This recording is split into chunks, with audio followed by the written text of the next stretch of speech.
നമ്മുടെ വീടിന്റെ ചേർന്നുള്ള കുളത്തിൽ നിന്ന് വരുന്ന വെള്ളമാണ് കേട്ടോ ഒഴുകി തന്നെ. ഇതിൽ നമുക്ക് ജീവനോട് നല്ല ബ്രാല് നല്ല ചാടി നമ്മുടെ വീടിന്റെ സൈഡിലോട്ട് ഗേറ്റിന്റെ ഭാഗത്തേക്ക് ഒരു ബ്രാല് വന്നിട്ടുണ്ട് ലൈവായിട്ട്. അപ്പൊ അത് നിങ്ങൾക്കൊന്ന് കാണിച്ചു തരാൻ.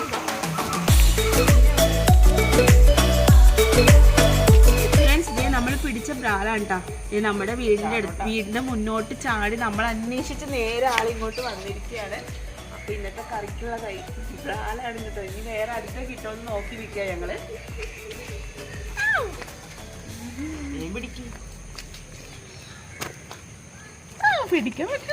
പിടിച്ച് ഇതേ ഇപ്പൊ നമുക്ക് ബ്രാല് കിട്ടി കേട്ടാ. ഒരെണ്ണത്തിന് ഞാൻ പിടിച്ചിട്ടുണ്ട്. നല്ല ബലമാണ് കേട്ടോ സാധനത്തിന്.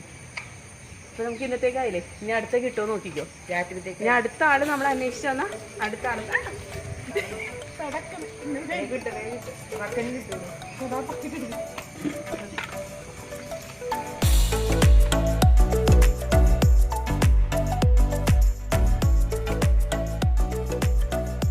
ഫ്രണ്ട്സ്. ഇപ്പൊ നമ്മൾ കഴുകി നല്ല വൃത്തിയാക്കി ഉപ്പൊക്കെ ഇട്ട് കല്ലുപ്പിലൊക്കെ തേച്ച് കഴുകി എടുത്തിട്ടുണ്ട്.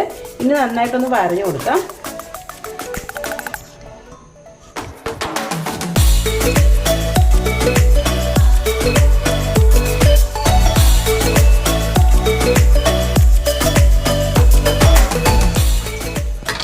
വരഞ്ഞെല്ലാം കഴിഞ്ഞിട്ടുണ്ട്. ഇനി നമുക്ക് മീനിലേക്ക് വേണ്ട മസാലക്കൂട്ടുകൾ ഇതൊക്കെയാണ് കേട്ടോ. മഞ്ഞൾപ്പൊടി, ഉപ്പ്, മുളക് പൊടി, കുരുമുളക് പൊടി, ഇഞ്ചി, വെളുത്തുള്ളി ചതച്ചെടുക്കുക, അല്ലെങ്കിൽ ഒന്ന് പേസ്റ്റ് ആക്കി എടുക്കുക. അത് ആവശ്യത്തിന് ഈ ഒരു മീനിന് വേണ്ടിയുള്ളത് എല്ലാം ഞാൻ റെഡിയാക്കി വെച്ചിട്ടുണ്ട്. ഇതിലേക്ക് സ്വല്പം വെളിച്ചെണ്ണ ഒഴിച്ചു കൊടുക്കാം. കുറച്ച് വെള്ളം ഒഴിച്ച് നമുക്കിതൊന്ന് നന്നായിട്ട് മിക്സ് ചെയ്യാം.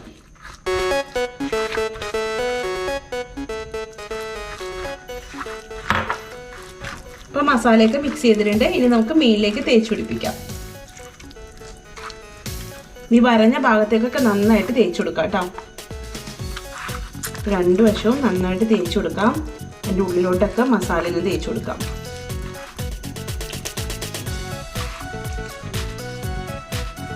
ഫ്രണ്ട്സ്, ഇതേ നമ്മൾ മീനിൽ മസാലയൊക്കെ തേച്ച് നന്നായിട്ട് പിടിപ്പിച്ചിട്ടുണ്ട്. ഇനി അരമണിക്കൂറെങ്കിലും മിനിമം നമുക്ക് ഇതുപോലെ ഇങ്ങനെ വെക്കാം. അപ്പോൾ മസാലയൊക്കെ നന്നായിട്ട് പിടിക്കും. ഫ്രിഡ്ജിൽ വേണമെങ്കിൽ ഫ്രിഡ്ജ് വെക്കാം, അല്ലെങ്കിൽ പുറത്തായാലും വെച്ചാൽ മതി. അതിനുശേഷം നമുക്ക് ഇവനെ ഫ്രൈ ചെയ്തെടുക്കാം. അപ്പോൾ ഇതേ അരമണിക്കൂർ കഴിഞ്ഞിട്ടാണ് നമ്മളിനി മീനെ വറക്കാൻ പോകണം. അപ്പോൾ അതിന് വേണ്ടി ഇതേ ഒരു ചട്ടി വെച്ചിട്ടുണ്ട്. അപ്പോൾ ഫ്രൈ പാൻ ചൂടായിട്ടുണ്ട്. എണ്ണയിലൊക്കെ ഒഴിച്ച് വെളിച്ചെണ്ണയാണ് നമ്മൾ എടുത്തിരിക്കുന്നത്. എന്നിട്ട് നമുക്ക് അതിലേക്ക് നമ്മുടെ മീൻ ഇറക്കി വയ്ക്കാം. ഇനി സ്ലോലി വെച്ച് നമുക്കിതൊന്ന് ഫ്രൈ ചെയ്തെടുക്കാം. അപ്പോൾ സൈഡിൽ കുറച്ച് കറിവേപ്പിലേക്ക് നമുക്ക് ഇട്ട് കൊടുക്കാം.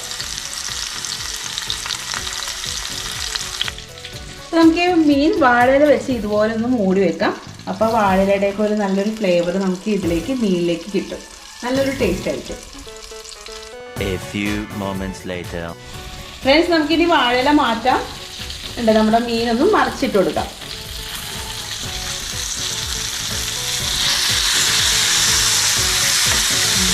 ഒരു സൈഡ് നന്നായിട്ട് ഫ്രൈ ആയിട്ടുണ്ട് കേട്ടോ. ഇനി അടുത്ത സൈഡും കൂടെ നമുക്ക് ഇതേപോലെ തന്നെ ഒന്ന് ഫ്രൈ ചെയ്ത് കൊടുക്കാം. അടച്ച് വെച്ചിരുന്ന് ചെയ്യാം. വാഴയുടെ ഷേപ്പൊക്കെ നോക്കിയാൽ നമ്മുടെ ഈ ഷേപ്പായിട്ടാ. അപ്പോൾ നമ്മുടെ മീൻ ഫ്രൈ ആയി വന്നിട്ടുണ്ട്. നമുക്കിനി ഗ്യാസ് ഓഫ് ചെയ്തിട്ട് ഇതൊരു പ്ലേറ്റിലേക്ക് മാറ്റാം. എന്നിട്ട് ഞാനിത് ടേസ്റ്റ് ചെയ്തിട്ട് എങ്ങനെയുണ്ടെന്ന് പറയാം. ഫ്രണ്ട്സ്, അപ്പോൾ നമ്മുടെ വീട് തേടി വന്ന ബ്രാലിനെ ഞാൻ ഫ്രൈ ആക്കിയത്. അപ്പോൾ ഇത് എങ്ങനെയുണ്ട് ടേസ്റ്റ് എന്നും കൂടെ ഞാൻ നോക്കട്ടെ.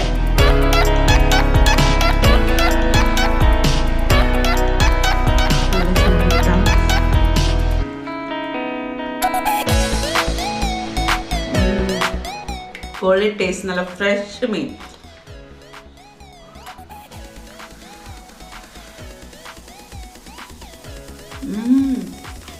സൂപ്പർ ടേസ്റ്റ് കേട്ടോ. ഫ്രഷ് മീനിൻ്റെ ആ ഒരു ടേസ്റ്റ് സൂപ്പർ ഉണ്ടാവും. നമ്മൾ പുറത്തുനിന്ന് ഈ മാർക്കറ്റിലൊക്കെ പോയി വാങ്ങുമ്പോഴുള്ള മീനിൻ്റെ ടേസ്റ്റും ഇതിപ്പോൾ നമ്മുടെ വീടിൻ്റെ മുമ്പിൽ വന്നിട്ട് നമ്മൾ അതിനെ പിടിച്ച് ഫ്രൈ ചെയ്തപ്പോഴുള്ള ആ ടേസ്റ്റും സത്യം നല്ല ടേസ്റ്റ്. ഒരു മീനെ കിട്ടിയുള്ളൂ, പക്ഷെ അതിൻ്റെ ടേസ്റ്റ് സൂപ്പർ തന്നെ. ഫ്രണ്ട്സ്, അപ്പോൾ ഈ വീഡിയോ ഇഷ്ടപ്പെട്ടെങ്കിൽ ലൈക്ക് ചെയ്യുക, ഷെയർ ചെയ്യുക, സബ്സ്ക്രൈബ് ചെയ്യുക. നമ്മൾ ഓർക്കപ്പുറത്ത് പ്രതീക്ഷിക്കാതെ കിട്ടിയ ഒരു വീഡിയോ ആണ് ഇത്. കാരണം നമ്മുടെ വീട് തേടി വന്ന മീനാണ്. അപ്പോൾ എല്ലാവർക്കും ഈ വീഡിയോ ഇഷ്ടപ്പെട്ടെന്ന് വിചാരിക്കുന്നു. അപ്പോൾ അടുത്ത വീഡിയോ കാണാം. അതുവരെ ബൈ ഫ്രണ്ട്സ്.